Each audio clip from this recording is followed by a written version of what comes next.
This week on Midwest Outdoors, Larry Ledowski takes a trip to Grandma's for Detroit River walleyes.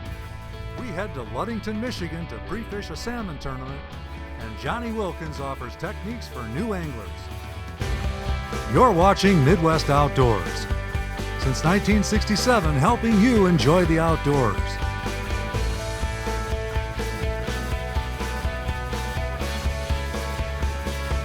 Sponsored in part by Rapala, Abu Garcia, Wildlife Research Center, Huntworth Gear, and Flow Fast Fuel Transfer Systems.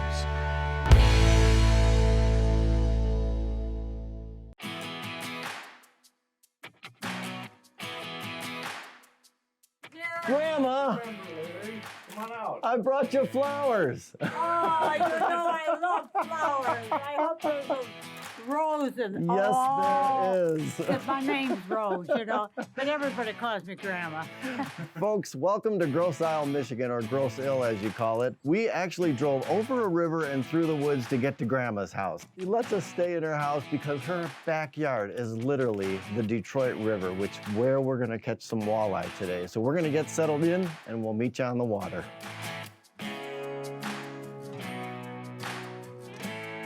Well, we made it to the boat. I'm fishing with a longtime buddy of mine, Steve Davis out of Grand Rapids, Michigan. And Steve, you've been fishing this area for quite a while now. Long time, really long time, yeah. Yeah, no, this is the walleye run, April and May. They say as many as 10 million walleye are in this river system. There's a couple of different ways you can fish for the walleye in the Detroit River. One of them is jigging, and the other one's a crawler harness. And we're gonna try and do some crawler harness rigging today. With bottom bouncers. With bottom bouncers. We got a Venom crawler harnesses. Steve's rigging his with a live night crawler. I've got mine rigged up with a Gulp night crawler. We're gonna put them to the test, see how they do. Get them, Steve. Yep, here, take them. All right.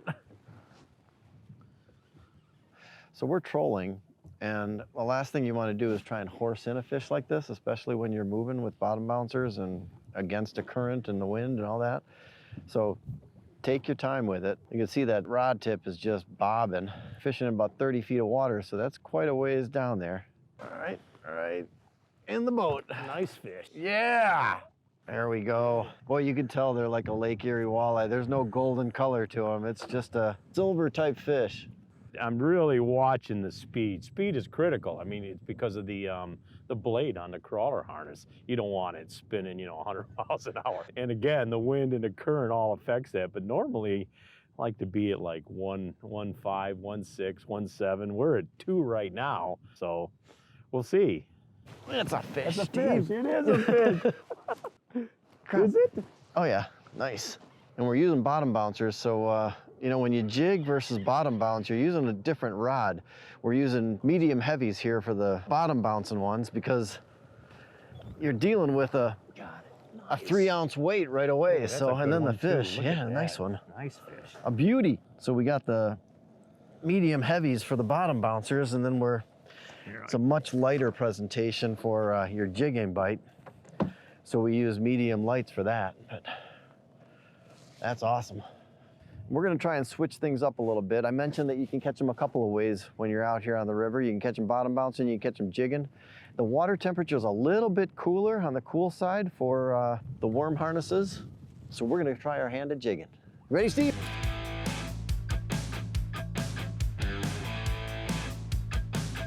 Ounce jig. A 4-inch, what we call a wind out worm with a stinger hook, and we tip it with a minnow. That's it. And you say the stinger hook's really important, huh? Yeah, we'll catch a good majority of our fish on that stinger hook. It's quite the rig when you look at it. You go, what kind of walleye is gonna bite that? But be surprised. That didn't take long. He's a dandy too or something. Yeah, can we net him? Yeah. That was quick. Yeah. I didn't even get in the water, Steve. Oh. No, look at that. Came up sideways. There we go. Let's bump him just to make sure.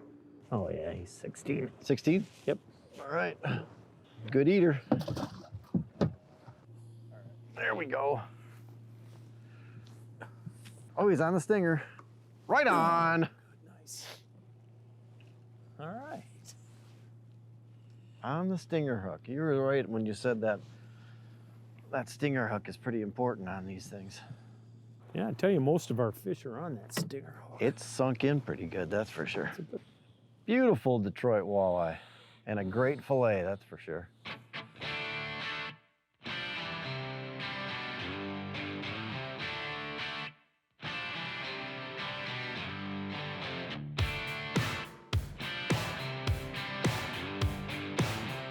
Yep, gotta hand it to you, Steve. I fished some beautiful places in my life, but this has gotta be one of the top. Cranes, smokestacks, burning methane exhaust. This is beautiful. The Detroit River is a lot cleaner since the 70s, and the regulations have made it a lot nicer fishery. And here's one right here.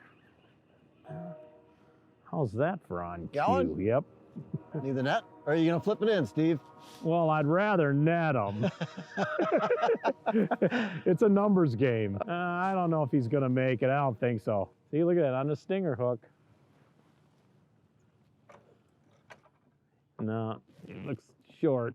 The size limit in Michigan is 15 inches on this body of water, and limit 6 fish per person.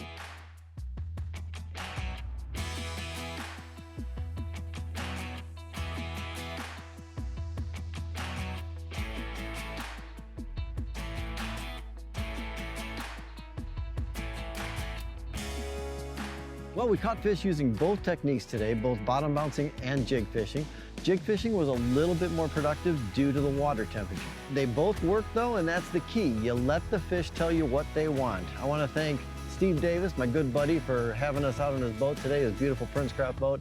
And of course, we have to thank Grandma for having us stay at her place today. More Midwest is right around the corner. I'm Larry Ladowski, and we'll catch you later.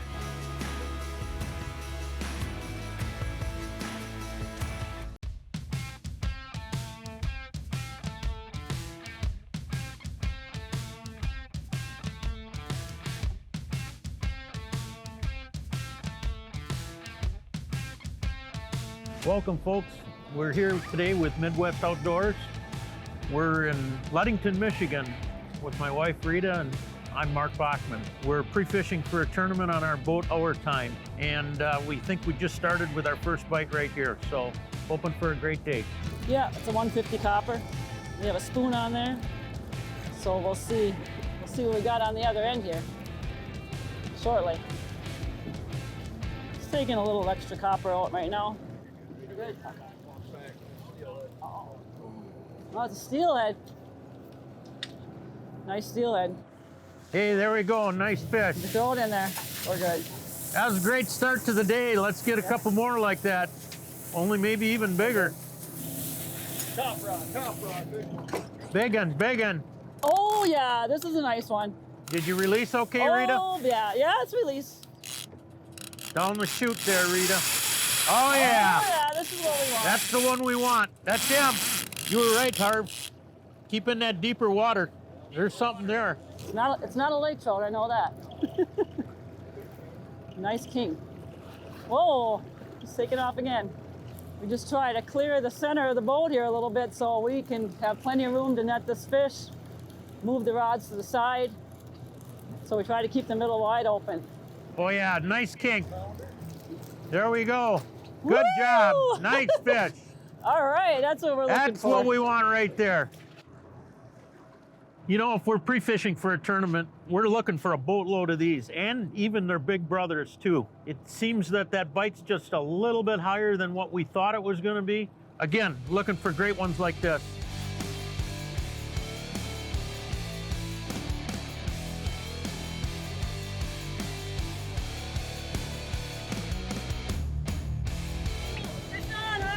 Oh, here we go. There you go, Harv, you got him. Another top 30 bite. We're really finding where temperature is very, very crucial today. That top 30 feet and below, that is where the fish are actually at, and that is helpful with the fish hawk, showing us a surface temperature at 62 degrees, and at 30 down, we're at 55. And what's really handy is we can look at the different riggers and see our fish hawk information on our new Canon Optimum downriggers.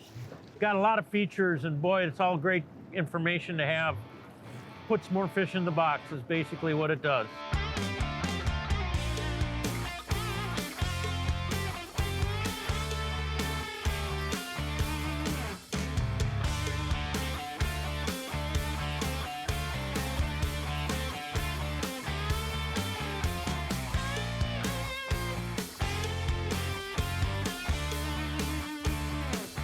Well, we got a big king on.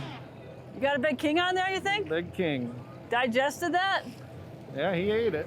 Being he's still just peeling line. Oh, he's still going. I turned the clicker off, so it's He was there he 84 goes on again. that. It's like 40 feet in the hole. little feet. Oh, I think this one hopefully is a king. I'm See if he gonna takes a put run my on money me. at the steelhead. We got a double going here right now, so I got to keep an eye on what Harvey's got going there. Now mine's taking some line here. I'll just give a little bit of a. Feels pretty heavy. I think it's a king salmon. I'm out to 300 now. Harvey's out to 300. As long as there's good drags and everything's going good, I'll leave them sit there and hammer. Harvey's telling him how to do it. Whoa, mine's taking off again. Nice midday bite, hey Harv? Yep. Gotta love that. Brent, why don't you start moving some rods around if you would and clear the back deck, please. What's nice about the Cannon riggers, they have a swivel bait. Diver, Oh, diver! diver! Oh, there's a good one. All right, another nice one. Oh, Oh boy, now we got a triple going here. Everybody looks nice and straight. Mark, fish on over there, Mark, somebody gotta get it. I got the leader there, Harv. I know, I'm feeling for it. Oh, it's our flasher, and then the 250 fish got off of that, or this fish went up into it, into that copper. Here you go. Nice job. Double that thing out. Nice. I think you just got the one fish on. So we try to take it real easy on them. Towards the end, Brent's gonna put the tip of the rod down in the water to keep its head from poking up and possibly pulling the hook. Walk back. Nice. That's what we're looking for. Oh my God, that is a hog. There you go, guys. 21 3/4. Take about 9 of those tomorrow would be great. Well, obviously, you can just see what happened. We had a beautiful quad on. This is exactly what we were looking for in our pre-fishing situation. These are the fish that we really wanted. We didn't get them all, but we know they're here. If you ever want to have any information on Canon Downriggers, canondownriggers.com. Stay tuned for more Midwest Outdoors.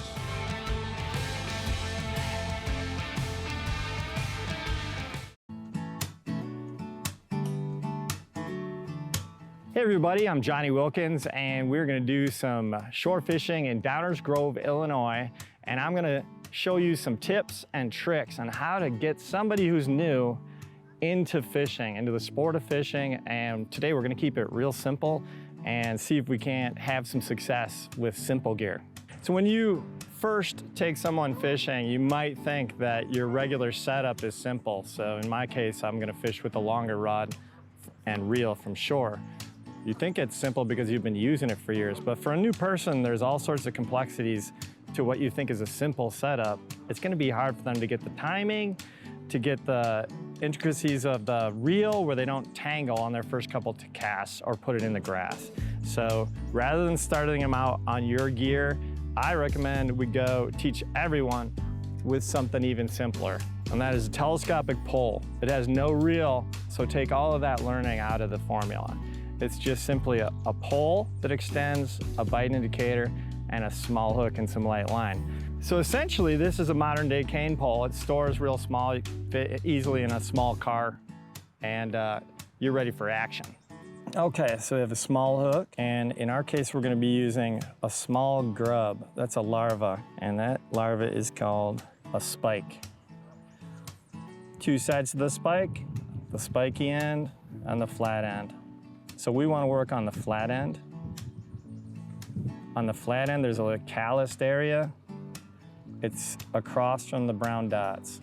So in that calloused area, you're gonna put our sharp hook right there, and then we're gonna pull it on slowly. You want as little of the grub hooked as possible, and when you do it right, the grub should move on the hook like that.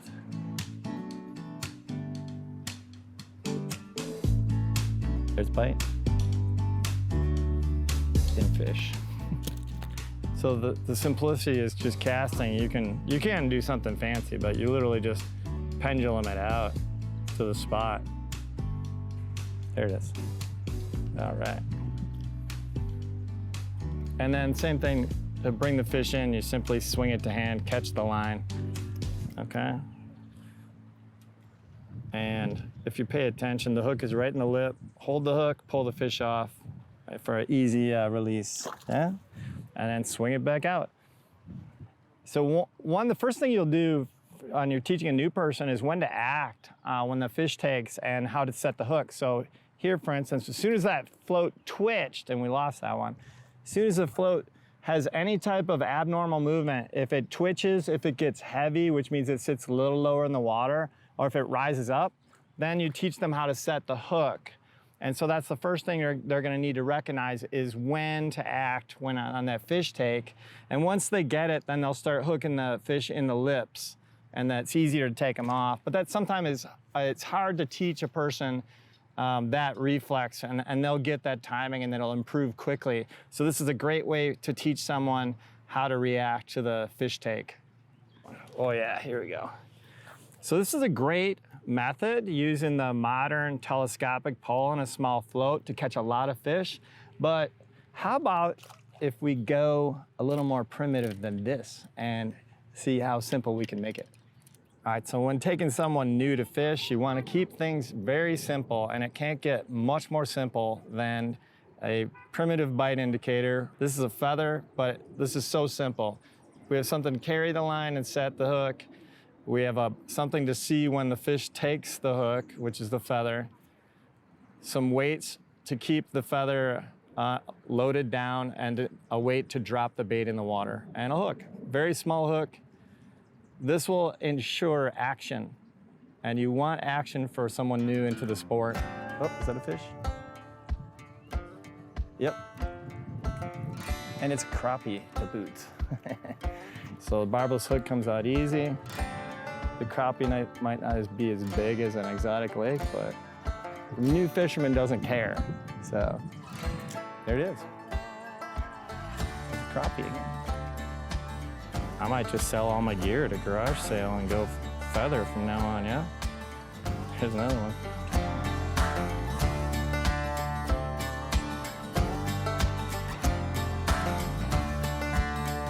I'm sitting here with a bunch of competition gear, 10-foot rods and 40-foot poles, but we just caught a dozen fish with a garden stick and a feather. So if you keep it simple, you can have a lot of success. A lot of people think that this is what you need to go fishing. So some lures and different fish catching things that we're used to, but it's not really simple. So the key is action. We want to add action like we saw with many fish caught, different species. So it boils down to simplicity. Small bite indicator, such as we used a feather, small split shot, small barbless hook, very small, and then light line. So that is the way to bring a brand new person into the sport, is results, action, excitement, different species. And so you take somebody out, keep it with the simple setups that you've seen, and make a new fisherman. That's what it's all about. Hey, we've had a lot of fun today, so we saw a lot of fish, we had some action. Keep it simple. I'm Johnnie Wilkins, thanks for watching.